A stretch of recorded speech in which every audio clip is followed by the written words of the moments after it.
Medication error, हो की नाही? मेडिकेशन एरर हे सर्रास होणारे एरर आहे. एरर म्हणजे काय? कोणत्याही प्रकारची एक चूक, मग ती कोणत्याही प्रकारची असो, हॉस्पिटलमध्ये असो, घरी असो, डेली रुटीन मध्ये असो, एखादी गोष्ट मिस होणे म्हणजे काय झालं? ते एरर होणे. ठीक आहे. आता डेली रुटीन मध्ये पाहतो की आपल्याकडे पेशंट आयपीडी होतो, आयपीडी असो, ओपीडी असो, हो की नाही? पेशंट आयपीडी असो, ओपीडी असो, हॉस्पिटलमध्ये पेशंट येतो म्हणजे त्याला काहीतरी मेडिकेशन प्रिस्क्राईब केलेलं असतं की हे आपल्याला घेणं आहे, हो की नाही? असंच कोणी येत नाही ना की आता कंटाळा आला होता म्हणून हॉस्पिटलला फिरायला आलो, असं कोणी येतं का?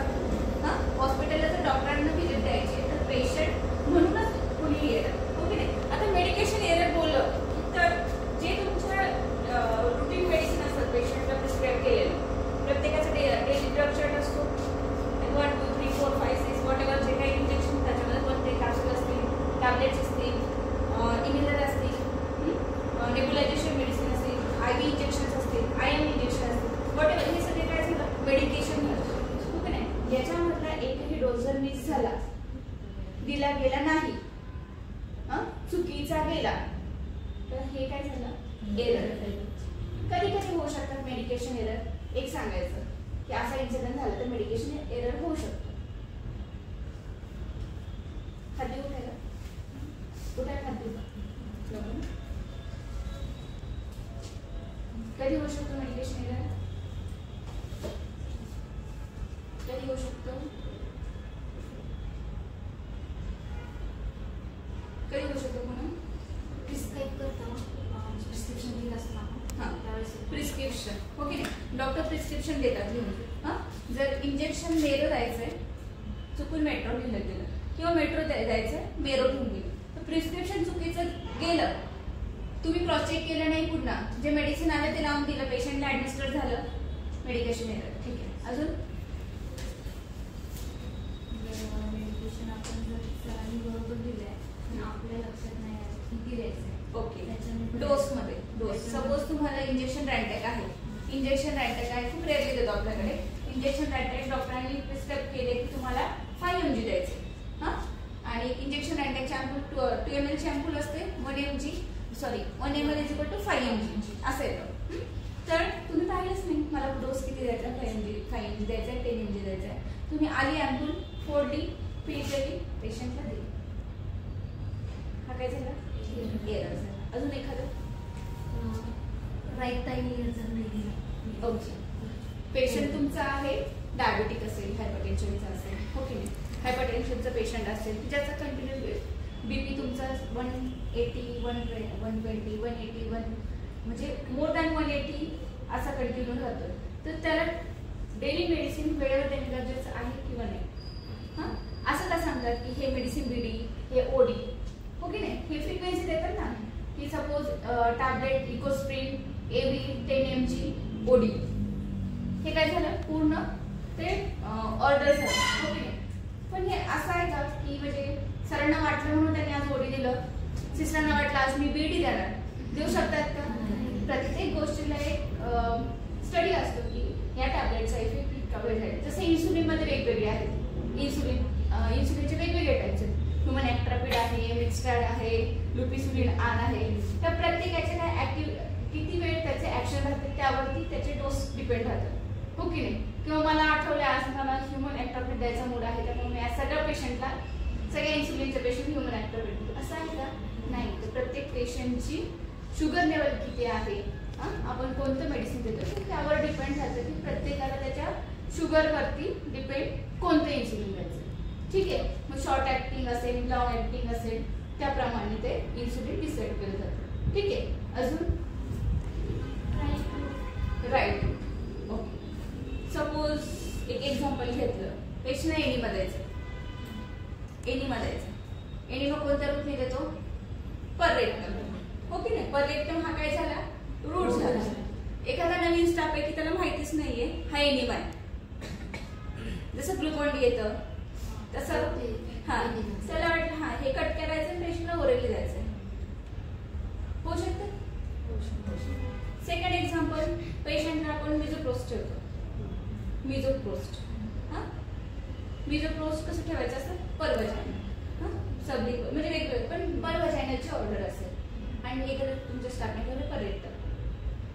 डल्कोलॅक्स असतं suppose suppository, dull colour suppository आपण कशी ठेवतो पर रेग्युलर, पण एक असतात परवा जानेवारी दिली म्हणजे रूट खूप महत्त्वाचे असतात, ते खूप कमी क्वांटिटीमध्ये ऑर्डर असते आणि ते डायल्यूट करून देतात. ओके नाही. नवीन स्टाफ असेल, इंजेक्शन हिपॅरिन भरलं प्रोने किती 5 ml आणि दिलं काय होईल, हिपॅरिनचे ॲक्शन काय, कोॲग्युलंट की अँटीकोॲग्युलंट. हिपॅरिन काय होतं, ब्लड सेल्सचं काम करतं. इम्पॉर्टन्स कळतो ना. म्हणजे प्रत्येक गोष्ट इव्हन साधी आपण सगळ्यांना एक सवय लागलेली असते, काय झालं पॅरासिटामॉल घ्या, काय झालं डोलो घ्या. अरे पण त्याचे पण साईड इफेक्ट आहे. कधी वाचलं त्याच्यावरती, overdose is dangerous for liver. आपण त्यासाठी जरी सपोज एक साधा पेशंट आहे की ह्याला टॅबलेट पॅरासिटामॉल द्यायची, त्याची हिस्ट्री घ्या ना, बघा तुम्हाला काही हिस्ट्री आहे का, कोणत्या मेडिसिन चालू आहे का. आता माझा एक चुलत भाऊ आहे, त्याला प्रॉब्लेम्स आहेत, त्याला ऑटो इम्युनिटी डिसीज म्हणून सरांनी केलं, त्याला टॅबलेट पॅरासिटामॉल पण चालत नाही, त्याला टॅबलेट पॅरासिटामॉल पण घेता येत नाही का, तर लिव्हरशी रिलेटेड. म्हणजे भरपूर सारे ड्रग असतात आपल्याला कॉमन यूज वाटतं.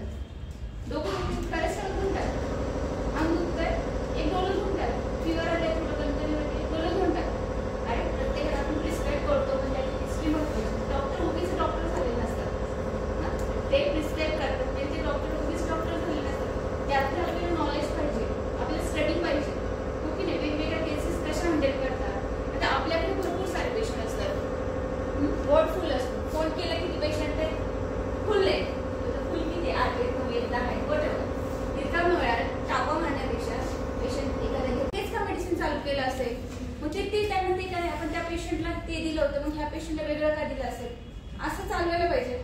तर आपणही आपल्या याच्यामध्ये काहीतरी नॉलेज गेन करून अपडेट करू, आपण स्वतःला अपडेट करू. स्वतःला त्यातलं नॉलेज असल्याशिवाय तुम्ही एरर पकडणारच नाही, तुम्हाला कळणारच नाही. मी ही गोष्ट केली, ही चुकीची आहे, हे कधी कळेल जेव्हा मला त्यातलं माहिती असेल की हे असं नाही, हे असं आहे. ओके. जर तुम्हाला इंजेक्शन, आता एक्झाम्पल झालं तर आपण नेबुलायझेशन देतो. ओके. नेबुलायझेशन देतो, त्याच्यामध्ये रेस्पूस त्या आणि तुमचं पॅसिलॉन रेस्पूस सारखंच येतं त्याचं पॅकिंग. चुकून एखाद्या पॅसिलॉन देण्याऐवजी तुम्ही डोलोनच पाजलं. इन्सिडन्स एवढं पण हे नाही आहे, सगळ्यांना कळतं, पण इन्सिडन्स कधी होतात किंवा लुकोलाइटमुळे होतात. जसं की ते दिसायला सेम आहे, रेस्पूस आणि तुमचं पॅसिलॉन दिसायला सेम आहे, हो की नाही. त्यामुळे हे इन्सिडन्स होऊ शकतात. त्यामुळे जरी मला पेशंटला फक्त मोनोसेट, पॅन्ड, अँटॅक, इन्सेट आहे म्हणून मी ओव्हर कॉन्फिडन्सने त्या पेशंटच्या बेडसाईडला चेक करायचं असं नाही, चेक करायचं नाही असं नाही. मोनोसेट घेतलं तर हा हे मोनोसेट 1 ग्रॅम का 2 ग्रॅम आहे, सेम पॅकिंग येऊ शकते अदर ड्रगची, हो की नाही. जसं लुकलाइक, साऊंड लाईक, लुकलाइक मध्ये जसं इंजेक्शन फेब्रिनिल आणि सेम कव्हर येतं, त्याच्यामध्ये हे होऊ शकते की पेशंटला मला फेब्रिनिल द्यायचं, ठीक आहे, काल फिवर होता, नाईटच्या स्टाफने दिलं होतं फेब्रिनिल, म्हणजे त्याच्याकडे आता अवेलेबल आहे, आपणही गेले डोळे झाकून, हा ग्रीन कलरचं कोटिंग आहे इंजेक्शन फेब्रिनिल तो दिलं, ते काय होतं इंजेक्शन हे दिलं, ओके. म्हणजे आपल्याला प्रत्येक गोष्ट हे क्रॉस चेक करणं खूप गरजेचं आहे. तुम्हाला 10 वर्षाचा एक्सपिरियन्स असो, 5 वर्षाचा असो, 2 वर्षाचा असो, फ्रेशर असो किंवा 40 वर्षाचा एक्सपिरियन्स असो, पण जे राईट्स ऑफ मेडिकेशन आहेत ते आपल्याला फॉलो करणं गरजेचं आहे, ओके. काय काय rights of medication, right medication, right doses, right administration, right utilization, दहा झाले का. मेन 5 राईट्स खूप इम्पॉर्टंट आहे, जे की आपल्या ड्रग चार्टला पहिल्याला चेक करतो आपण, पेशंटचं स्टिकरची काय होतं म्हणजे राईट पेशंट. नंतर काय असतं राईट डोस, ते right medication, injection Monocef 2 gram, IV, BD, की तुमची इंजेक्शन 2 ग्राम काय झालं डोस, IV काय झालं रूट, ओके नाही, आणि बीडी काय झालं ठीक आहे. हा 5 राईट्स खूप महत्वाचे, समजलं सगळ्यांना. आता आपण वेगवेगळे एक्झाम्पल्स घेऊया म्हणजे आपल्या डोक्यात राहील. एरर्स, काय काय एरर्स होऊ शकतात मेडिकेशन एरर्स बद्दल आपण बोलतोय. तर मेडिकेशन मध्ये काय काय एरर्स होऊ शकतात, ते कुणाकुठे होऊ शकतात. ते सुरुवात कुठून होते, डॉक्टर प्रिस्क्राईब करतो, डॉक्टरने प्रिस्क्राईब केल्यानंतर ते प्रिस्क्रिप्शन तुमचं फार्मसीमध्ये जातं, फार्मसीमधनं मेडिसिन ते देतात, ते सिस्टरांकडे येतं, सिस्टरने क्रॉस चेक केलं, नाही केलं गॉड नोज, क्रॉस चेक केलं तर एरर सापडेल, कारण की चुकीचं आलं असेल तर तिथल्या तिथेच आपण पुढचे एरर अवॉइड करू शकतो. विचार करा, जर मेडिसिन फार्मसीमधलं डिस्पेन्सिंग होताना जर चुकीचं मेडिसिन आलं, सिस्टरना लगेच त्यांनी क्रॉस चेक करताना सिस्टरना सापडलं, तर तिथं पुढचे होणारे कॉम्प्लिकेशन्स ते अवॉइड करू शकतो. आज कसं झालं ना आयुष्यमध्ये ऑन डेम टॅबलेट मागवली तर त्याने ऑन डेम टॅबलेट दिली नाही का.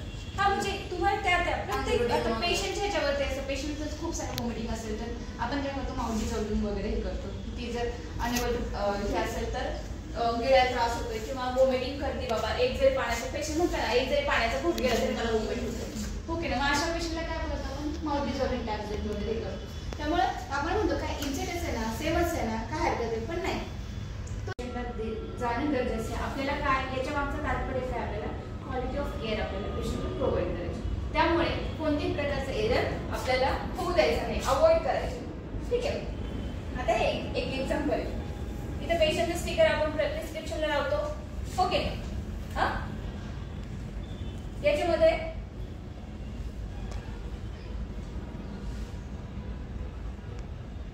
इथे काय दिलंय, 400 mg. इथे काय आहे, 200. ओके. टार्गोसिड 400 mg मध्ये याचं 200 mg मध्ये, ओके. पेशंटला दिले, पेशंटला प्रिस्क्रिप्शन दिले 200 mg चं. किती 100 mg दिले दीपा, पेशंटला किती mg द्यायचं आपल्याला 4 द्यायचं, तिथे 2 दिले. कुठे 2 दिले, आपल्या पेशंटला प्रिस्क्रिप्शन काय आहे 200 mg द्यायचं आणि इंजेक्शन आपल्याकडे 400 mg आहे, बरोबर. एखादा नवीन स्टाफ आहे किंवा आलाय, चला उचला घ्या, टिकोप्लेन नाही, घेतलं दिलं, डोस आपल्याला द्यायचा 200 mg, तो डबल डोस गेला, बरोबर. हे कधी आयडेंटिफाय होईल, जेव्हा तुम्ही पेशंटच्या बेड साईडला at the time of medication administration तुम्ही क्रॉस चेक कराल की पेशंटला मला ही ऑर्डर आहे, हेच इंजेक्शन आहे का, तेवढा डोस आहे का, मला कोणत्या रूटीन द्यायचं, तेवढंच आपल्याला कळेल, तिथे डबल डोस जाईल, हो की नाही. ठीक आहे. याच्या ऐवजी जर इंजेक्शन लायसेन्स नसेल तर 10 mg ची ऑर्डर आहे, आपल्याकडे फार्मसीमध्ये अवेलेबल आहे 40 mg. हे कधी कळेल, जेव्हा तुम्ही त्याच्यावर कधी वाचाल each ml कंटेंट किती, बरोबर. each ml किती येतं, 10 mg येतं, हो की नाही. डॉक्टरने प्रिस्क्राईब केले पेशंटला 10 mg द्या, आपण लॅसिक्स इंजेक्शन लॅसिक्स फोडलं, भरलं, दिलं, पळा पेशंट, बरोबर. कशासाठी देतात इंजेक्शन लॅसिक्स, डायरेक्ट त्याने आउटपुट वाढतं, हो की नाही.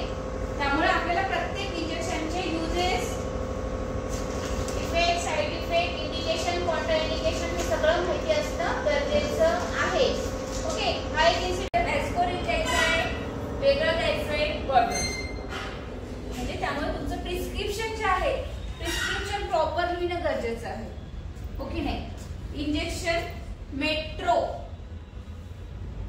मला मागवायचं मेट्रो, पण मी असं टाळलं की ते वेगळं दिसतंय, त्यामुळे तो इन्सिडेंट होणार, पेशंटला चुकीचं मेडिसिन जाऊ शकतो.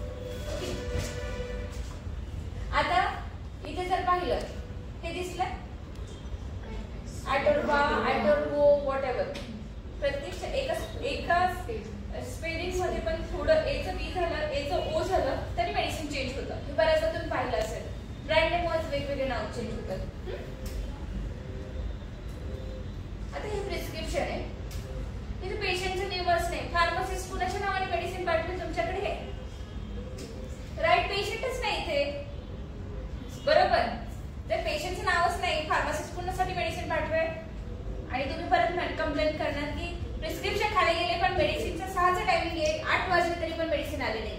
नंतर इंचार्ज फार्मसिस्टला फोन करेल, 6 वाजता प्रिस्क्रिप्शन दिले, तुमचं अजूनपर्यंत मेडिसिन आले नाही, कोणत्या पेशंटचं दिले, जेव्हा सांगता तुम्ही या पेशंटचं प्रिस्क्रिप्शन कळत आहे. त्यामुळे आपल्याला राईट पेशंट खूप महत्वाचं आहे.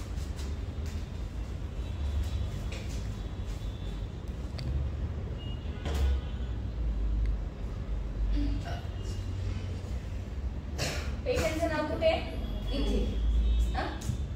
आता याच्यामध्ये जर पाहिलं तर पॅन्ट 40 mg ठीक आहे, ओके.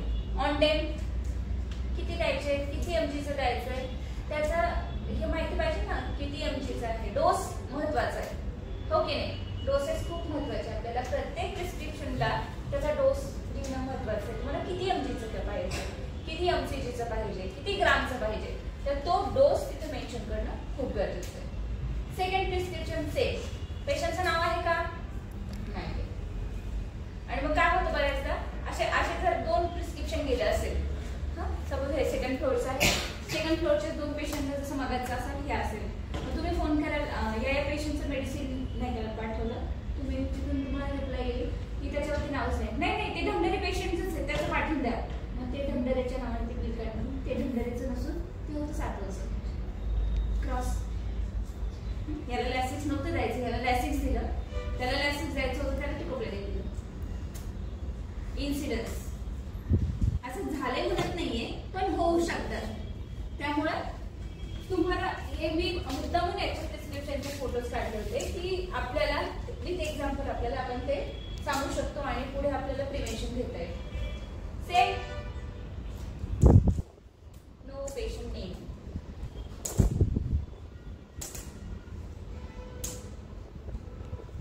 क्वांटिटीज नाही किती द्यायचं त्याला मेडिकल वाले. आता इथे खाडाकोण हे कुणाचं आहे, अधिराजचं आहे. अधिराजच्या नावाने प्रिस्क्रिप्शन दिले. खाली कोण कोण सांगतात आमच्या 5 पेशंटचे मेडिसिन नाही आले, प्रिस्क्रिप्शन वरती कुणाचं नाव लिहिले, कसं द्यायचं, देऊन टाका अनुभवानंतर नाव थोडा खाडाखोडी करायची. ओके, हे सगळं झालं आपलं मेडिकेशन रिलेटेड. असे वेगवेगळे इन्सिडन्स होऊ शकतात. त्यामुळे आपल्याला प्रिव्हेन्शन म्हणून काय करायचं आहे तर आपल्याला 10 राईट्स यूज करणं गरजेचं आहे. समजलं सगळ्यांना, समजलं? ठीक आहे, चला, थँक्यू.